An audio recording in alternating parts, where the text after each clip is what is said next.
The first time she stepped into that house, she felt it. The silence wasn't empty, it was heavy. Like grief had settled into the walls and refused to leave. She told herself she was only there for a job. Nothing more, nothing permanent. But sometimes, the places we enter for a moment end up changing our entire lives. Backhand index pointing right if you believe in kindness, second chances, and the unexpected ways life brings people together. Don't forget to like, comment, share, and subscribe to Stories of Kindness 2.0. The sun hung softly over Maple Ridge that afternoon, spilling warm light across the quiet suburban street, where Amara Vale stood gripping her worn leather bag. She had taken dozens of caregiving jobs before, temporary, distant, carefully measured. She had learned long ago not to stay too long anywhere, not to let roots grow where life had already shown her how easily they could be torn out. This house, though, felt different even before she knocked. The garden was unkempt, roses drooping under neglect, as if someone once loved them deeply but no longer had the strength to care. Inside lived Eleanor Whitmore, a woman whose name carried weight in the town long before illness reduced her world to a bedroom and a window that faced the fading garden. And then there was her son, Callan Whitmore, a man whose presence filled a room with quiet authority, but whose eyes betrayed something far more fragile. Amara had read the file. Stroke, partial paralysis, memory fading in fragments. She told herself it would be like every other case. A few months, maybe less. Then she would leave, just as she always did. When the door opened, Callan stood there, tall, composed, dressed like someone who had mastered control over everything except what truly mattered. His gaze lingered on Amara longer than necessary, not out of suspicion, but something else. Something like hesitation. He stepped aside without warmth, without rudeness, simply allowing her in as one allows a stranger into a life already stretched thin. The house carried a quiet sadness, not chaotic or loud, but deeply settled. Dust lingered in corners that wealth could easily afford to clean, but grief often ignores what money can fix. Amara followed him through the hallway where framed photos lined the walls, moments frozen in happier times. A younger Callan laughing beside his mother, Eleanor standing proudly in a garden bursting with color. Those pictures told a story of warmth that the present could not. Eleanor Whitmore lay near the window, sunlight brushing against her pale face, as though trying to wake something inside her that refused to return. Her eyes flickered when Amara approached, not fully aware, not fully gone either. It was that fragile space between presence and absence that Amara knew too well. She had lived in that space before, not as a caregiver, but as someone who had lost everything and learned to exist in the aftermath. Amara moved with quiet precision, adjusting pillows, checking medications, doing everything with a gentleness that came not from training, but from something deeper. Callan watched from a distance, arms crossed, silent. He had hired professionals before, people who did their job efficiently, but never stayed long. There was always something missing. Something that made Eleanor seem more alone even when someone stood beside her. Days passed, then weeks. Amara kept her promise to herself. No attachments, no emotional investment beyond what was necessary. But Eleanor responded to her in ways no one expected. Small things at first. A squeeze of the hand. A faint recognition in her eyes. Then something more. She would calm when Amara spoke, even when words seemed lost to her. Callan noticed. He noticed everything. He noticed how the house began to feel different.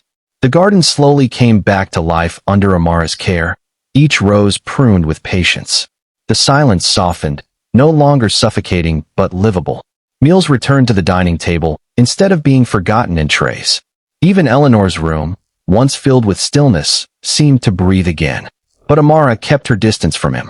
She spoke only when necessary, never lingering, never allowing her gaze to meet his longer than a second.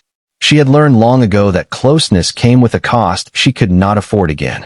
Her past wasn't something she spoke about, but it lived inside her like a shadow she carried quietly.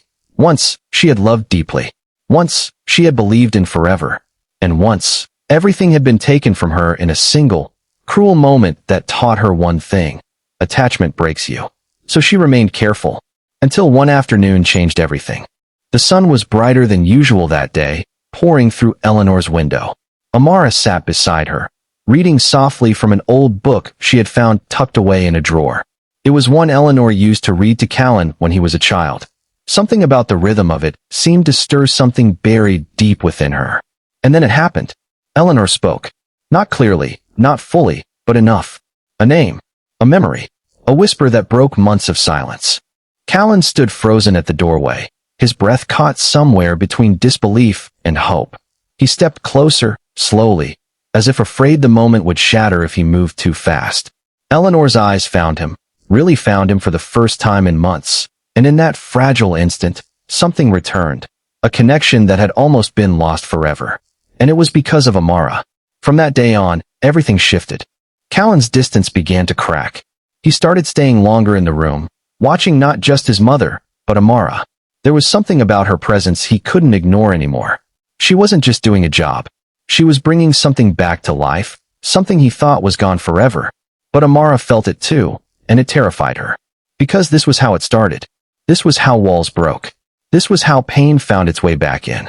One evening, as the golden light of sunset filled the room, Callan finally spoke more than a passing instruction. He asked about her, where she came from, why she moved from place to place, why she never stayed. Amara answered carefully, giving him just enough truth to satisfy curiosity, but not enough to reveal the wounds beneath. But Callan wasn't easily satisfied. And then, something unexpected happened. He offered her something she had never been offered before. Not just a job, a place to stay, a permanent position, a home. The words hung in the air longer than they should have. For Callan, it was simple, logical. She was the only one who had helped his mother. But for Amara, it was everything she had spent years running from. A home meant roots. Roots meant attachment. Attachment meant loss. She smiled politely, her answer calm and controlled. But inside, something was breaking apart. Because for the first time in years, she wanted to say yes. And that terrified her more than anything. That night, she stood alone in the garden, staring at the roses she had brought back to life. The air was soft, the world quiet, but her heart was anything but. She had come here to leave. She had always planned to leave. So why did it suddenly feel like walking away would hurt more than staying? And just as she made her decision, just as she convinced herself to leave before it was too late, a voice behind her shattered everything. Callan had found something. Something from her past. Something she had never told anyone. And the way he said her name this time was different. Not curious. Not distant. But shaken. Because the truth about who Amara really was far more complicated than anyone in that house had ever imagined. And in that moment, she realized she wasn't the only one hiding something. The truth doesn't knock gently. It crashes in, uninvited, tearing down every wall you built to protect yourself. And sometimes, the life you were running from is the one waiting to save you. Callan stood in the dim garden light, holding a worn photograph in his hand, creased, aged, and unmistakable. Amara's heart stopped the moment she saw it. It was from a life she had buried, a life she had erased piece by piece until even she barely recognized it anymore. Years ago, Amara Vale wasn't just a wandering caregiver. She had been someone else entirely, someone with dreams, with a future carefully planned. She had been engaged. She had been happy. And then, in a single devastating accident, everything had been taken. The man she loved, the life they were building, even the version of herself she once knew, gone in an instant. What remained was someone who learned to move without staying, to care without connecting, to exist without belonging. Callan had found that photograph tucked inside an old book Eleanor once owned, a book Amara had unknowingly picked up days earlier. And it was a picture of a younger Amara, standing beside Eleanor Whitmore. The truth unraveled quickly after that. Years ago, before illness took hold, Eleanor had met Amara during a charity event.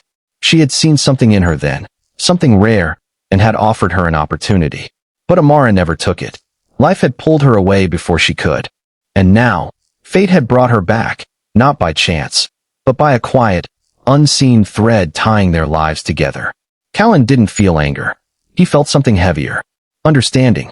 Amara stood there, exposed in a way she had avoided for years. There was no distance left, no careful barrier to hide behind. The truth was out, and with it came the fear she had always known would follow. Rejection, judgment, loss. But none of that came. Instead, something unexpected happened. Callan stepped closer, not as an employer, not as a stranger, but as someone who finally saw her. Not just the caregiver, not just the quiet presence in his home, but the woman who had been carrying her pain in silence for far too long. The days that followed weren't easy. Healing never is. But something had shifted. The house no longer felt like a place of quiet grief. It felt like something rebuilding itself, slowly, carefully. Eleanor's condition improved in small, but meaningful ways. She recognized more, responded more. And every time she reached for Amara's hand, it felt less like duty and more like something deeper, something that couldn't be explained by medicine alone. Amara stayed, not because she was asked to, but because for the first time she wanted to. Callan didn't push her. He didn't demand anything. He simply let her exist in that space, allowing trust to grow in the quiet moments between them. And in those moments, Amara began to realize something she had spent years denying. Not every ending leads to loss. Sometimes, it leads to something new. One afternoon, months later, the garden bloomed brighter than it ever had before. Eleanor sat by the window, watching the roses sway gently in the breeze. Amara stood beside her, no longer a visitor in that house, but something more, something permanent, something real. And as the sunlight filled the room, Amara finally allowed herself to feel it. She had come there to care for someone else. But in the process, she had healed herself. Backhand index pointing right. If this story touched your heart, don't forget to like, comment, share, and subscribe to Stories of Kindness 2.0, because sometimes the smallest acts of kindness change everything. Speech balloon. Before we end, tell us in the comments, have you ever found a home where you least expected it? Or met someone who changed your life forever? Because in the end, life isn't about where you start.